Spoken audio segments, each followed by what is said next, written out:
A time is coming when humanity is destroying its own planet. People lived for their own pleasure while the ice shield was heating up and the permafrost was melting, releasing viruses and bacteria that had been dormant for millions of years, patiently waiting for their moment to kill all life. The authorities spent their remaining resources on building rockets, meant to send the survivors into space, but they had no clear plan of where to go. So most likely they either died from cosmic radiation or killed each other in the fight for the last supplies. The Earth, exhausted yet wise, rid itself of its worst enemy, humans.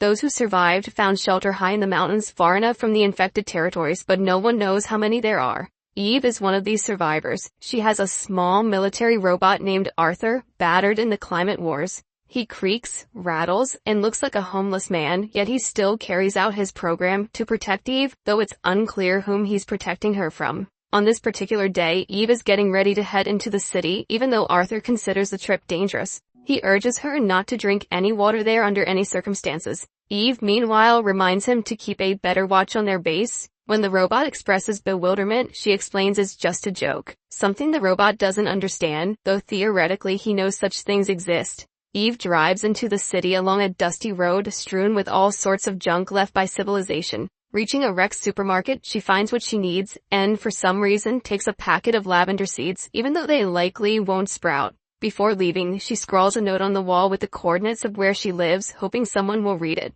When Eve returns, Arthur is there to greet her, demanding the password right away. She speaks the word, and in answer to his question, reports that she went shopping in the mall, had coffee with a friend, and in the evening attended a concert with her buddies. Realizing Arthur doesn't grasp her sarcasm, Eve promises to make some adjustments to his visual system. She unloads the car, having to give the password each time, much to her annoyance. Then, in a moment of mischief, she deliberately says the wrong word, prompting the robot to threaten her with a weapon. Eve resigns herself to the fact that he'll never comprehend her jokes. After the trip, Eve takes a cleansing shower and makes another attempt to reach anyone via radio, but the airwaves remain silent. That evening she waters the plants in the greenhouse, jots down the few scraps of news she has, fixes broken items, and bounces a ball off the wall to keep herself at least somewhat entertained, while Arthur does a loop around the station's small perimeter, guarding it against unknown intruders. In the morning, Eve starts installing a solar panel and suggests to Arthur that they play riddles. She poses the first one, which he easily solves, then he offers his own. They continue until Eve presents a riddle about 3 robots. Arthur can't answer because only a human can grasp it, and he asks Eve for the correct solution. She merely laughs at him, delighted that she's finally outsmarted the robot. Jokingly, she proposes to Arthur that he marry her. He gives her the dictionary definition of marriage and assures her such a union between them is impossible. With bitterness, she says that she has no one but this robot. Her father built the base, then left for his unit after the war and brought Arthur here, having picked him up from a warehouse. Afterward, her father left again, although he promised to return in a couple of days while the robot guarded her. But a lot of time has passed and he never came back, so the only one she could possibly marry is the robot. Not understanding her jokes, Arthur points out that a malfunction in a husband or wife could be a serious problem, but Eve suggests swapping him out for a newer model. People do that all the time after all. Still, replacements aren't always successful, and the 2 of them might be the last beings left on Earth. Arthur can neither confirm nor deny this, as his database goes only up to the end of 2040. Back then, Earth's population was 9.5 billion. Eve says that she regularly leaves their coordinates in the restricted zone, yet Arthur can't understand why. Who's left to read them if no one is around? The woman asks him to recall the 3 main rules for robots, and Arthur obligingly lists them. A robot must not harm a human, must obey all orders, and must ensure its own continued existence, provided it doesn't conflict with the first 2 laws. But Eve reminds him that her robot is also supposed to look for new energy sources.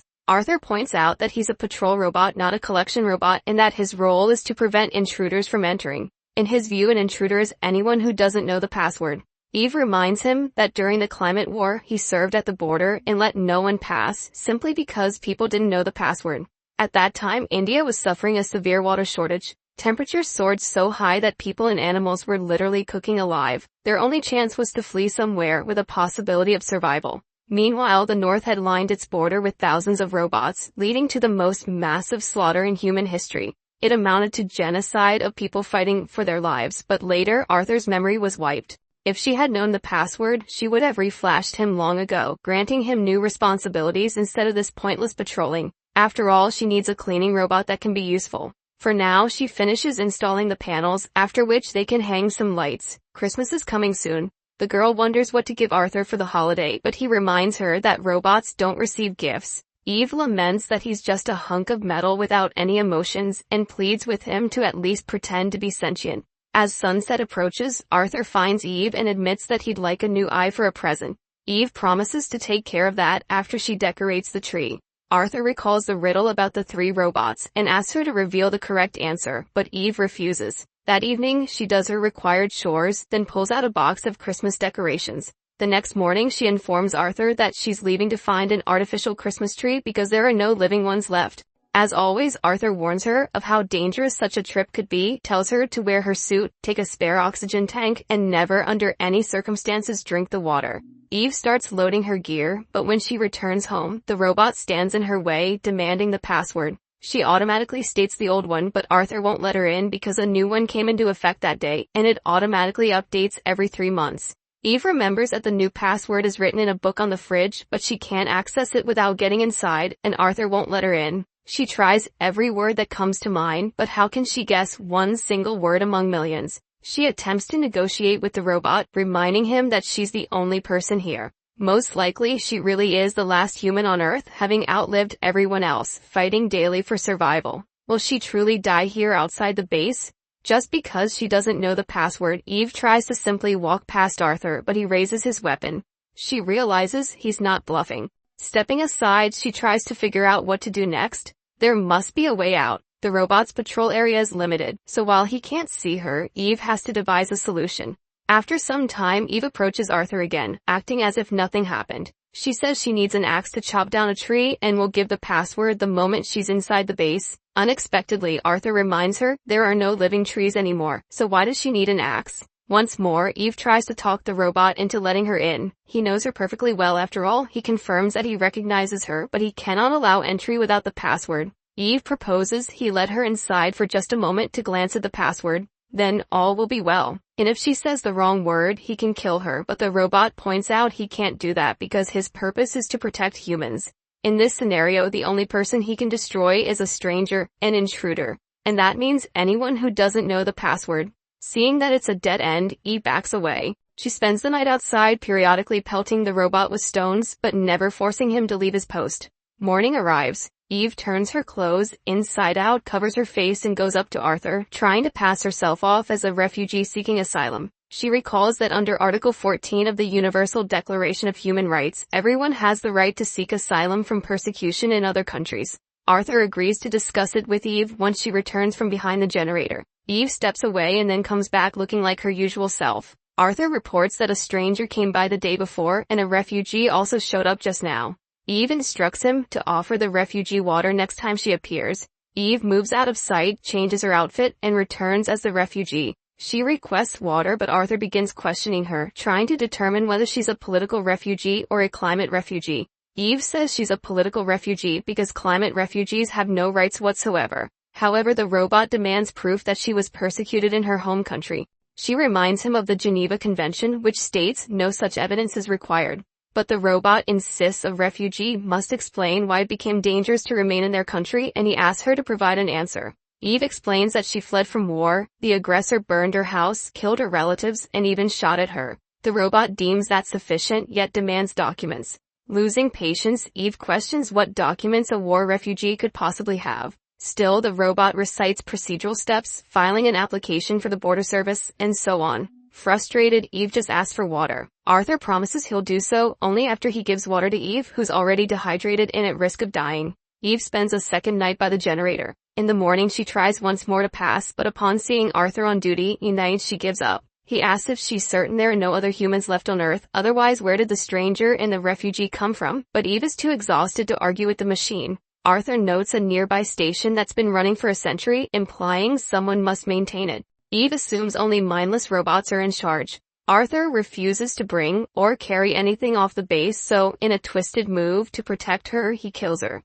Eve looks toward the distant station, convinced it's just another clueless machine, stuck with its finger above the shutdown key, stopped only by a request for confirmation that it wasn't a robot. She searches her vehicle for water, but finds none. Instead, she discovers lavender seeds, plants them near the car, and begs them to sprout. Then she proposes a deal to the robot. She'll give him the answer to the riddle about the 3 robots if he lets her onto the base, but Arthur won't take the bait. She begs for water in exchange for the answer, but the robot remains silent. So Eve decides to head for that station, despite having very little oxygen left in her suit. She travels to the facility, climbing upwards so she can then descend on a rope into a huge pipe. Everywhere is desolate, though the control panel still has blinking lights. Eve searches around but can't find anything useful. She comes across a locked door with bottles on the other side, right when her timer signals that she's running out of air. So Eve removes her suit and smashes the door's small window with an axe. She forces her way in, only to find the bottles are empty. No longer bothering to protect herself, she searches the base, hears a dripping faucet, but moves on, recalling Arthur's warning. Finding nothing useful, she returns to the plateau, speeds up, and rams Arthur with her vehicle. It explodes, but the combat robot remains intact. In the morning, Arthur finds a weakened Eve and reports that a stranger tried to drive into the camp during the night. Now that stranger and the refugee are hiding behind the generator. She begs for water, but Arthur cannot leave his post. Hallucinating, she sees her father urging her to drink. When she comes to, Arthur demands the password or she will die. Later, Eve gathers raindrops from the roof, but throws them up immediately. Wryly, she comments that if Arthur were her husband, he'd help her. He simply notes she will soon perish without proper hydration. That night, she envisions herself in a city with children's voices around her. In the morning, Arthur asks for the answer to the 3-robot riddle. Eve crawls toward him, stands briefly, and collapses. She again imagines herself in the city, wondering how to defeat the machine. Arthur then reveals that emergency mode will activate upon her death, resetting the password. He will be alone, though he points out the refugee and stranger still exist, so humanity survives. Eve's final request is for Arthur to water her seeds. She dies, and the robot accepts one last password, lavender. A thoughtful drama with a slow pace and a tragic end, it leaves a deep impression, especially given the opening claim that it may be based on real events. In the end, humanity is doomed to lose this intellectual battle against the machine.